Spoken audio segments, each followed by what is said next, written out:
Welcome back جاگو دنیا. اور امید ہے آپ جاگ رہے ہیں اور مجھے سلمان غنی صاحب تھوڑا تھوڑا جگا رہے ہیں.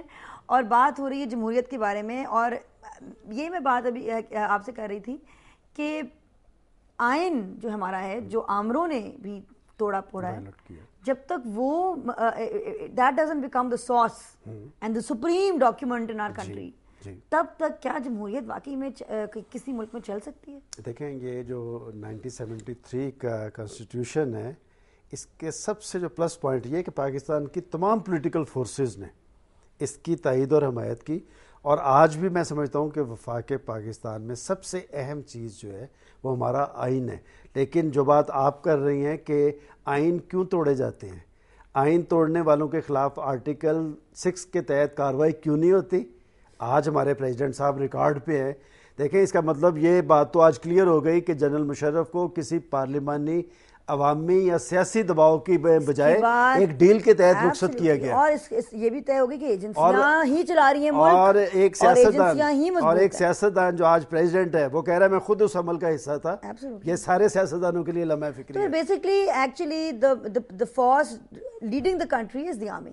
بے شک کوئی عامر اس وقت بیٹھا نہ ہو پارلیمنٹ میں, لیکن جو اسٹرینتھ ہے اور جو لیڈرشپ ہے, جو ٹوٹا کس وقت تھا جب کسی پولیٹیشین کی گورنمنٹ نہیں تھی, جب آرمی کی گورنمنٹ تھی. پاکستان کے حصے جب پاکستان کو نقصان پہنچا ہے, جب پاکستان کے اندر غیر سیاسی گورنمنٹس ہوتی ہیں, جمہوری عمل جیسا بھی ہو.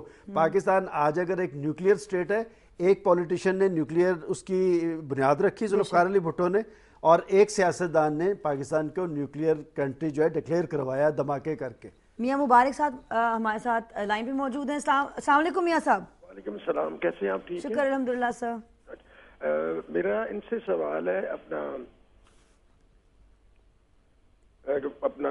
سلیمان صاحب سے جی, کہ صدر صاحب نے تو کہہ دیا ہے کہ جی ٹھیک ہے, جو ہو گیا, معافی ہو گئی, ایسے ہو گیا, یا میں بیچ میں تھا, سارا کچھ تھا.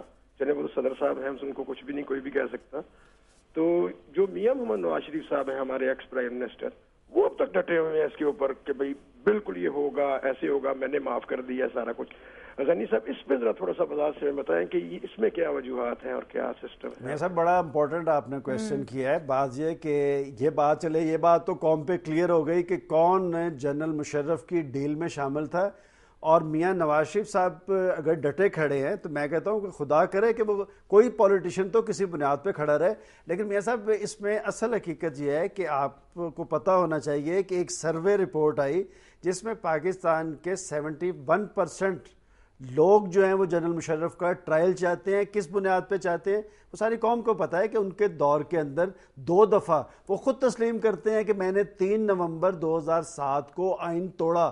اس سے پہلے 12 نومبر 1999 کو بھی آئین توڑا. 2 دفعہ وہ آئین توڑنے کے مرتکب ہوئے. اس کے بعد قومی مفادات کو پامال کیا گیا. پھر آپ دیکھیں کہ پاکستان کو دہشت گردی کی جنگ میں انوالو کیا گیا. آج جو لوڈ شیڈنگ کا مسئلہ ہے, مہنگائی ہے, بے روزگاری ہے, یہ سارے مسائل ان کے دور کے پیدا کرتے ہیں. اور یہ پاکستان کے 71% عوام کا مطالبہ ہے. نواز شریف صاحب اگر اپنے اس مطالبے سے اکھڑیں گے تو پھر جب چیزیں اپنی بنیاد سے اکھڑتی ہیں تو پھر لڑکتی رہتی ہیں جب تک اپنے منطقی انجام تک نہ پہنچ جائیں. پاکستان پیپلز پارٹی جیسی جماعت جس کے چاروں صوبوں میں روٹس ہیں, جو پاکستان کی بڑی سیاسی قوت ہے, آج وہ کس سطح پہ کھڑی ہے وہ پیپلز پارٹی کے لوگ بہت بہتر جانتے ہیں. غنی صاحب, آپ کے خیال میں 9/11 کے بعد جب وہ ٹوئن ٹاورز میں اٹیک, نیو یارک میں اٹیک ہوا, آپ کے خیال میں اس وقت کیا کرنا چاہیے تھا؟ دیکھیں, اس وقت آپ نے تو ایک ٹیلی فون کال پہ سب کچھ انہیں دے دیا, جبکہ اس سے پہلے ایک دھمکی آئی, ایک امریکی حکام کی طرف سے جو دھمکی آئی, اس پہ پاکستان کی پولیٹیشنز کو, پاکستان کے نمائندہ طبقات کو آپ اعتماد میں لیتے. دیکھیں, ہم نے اس کے عوض کیا لیا؟ ہم خود اس جنگ کا ایندھن بن گئے, جو جنگ بنیادی طور پہ خود امریکہ کی جنگ تھی. آج یہ جنگ پاکستان کی جنگ بن چکی ہوئی ہے. اس دہشت گردی کی جنگ نے ہمیں فائدہ کوئی نہیں دیا, ہمیں نقصان پہنچایا. یہ رشتہ کیا ہم نے اس 9/11 سے اور وار آن ٹیرر کی شروعات سے بہت پہلے ہم اس گیم میں پھنسے ہوئے نہیں تھے؟ یہ بات مکمل کریں گے, بریک کے بعد ہمارے ساتھ ہی رہیے گا.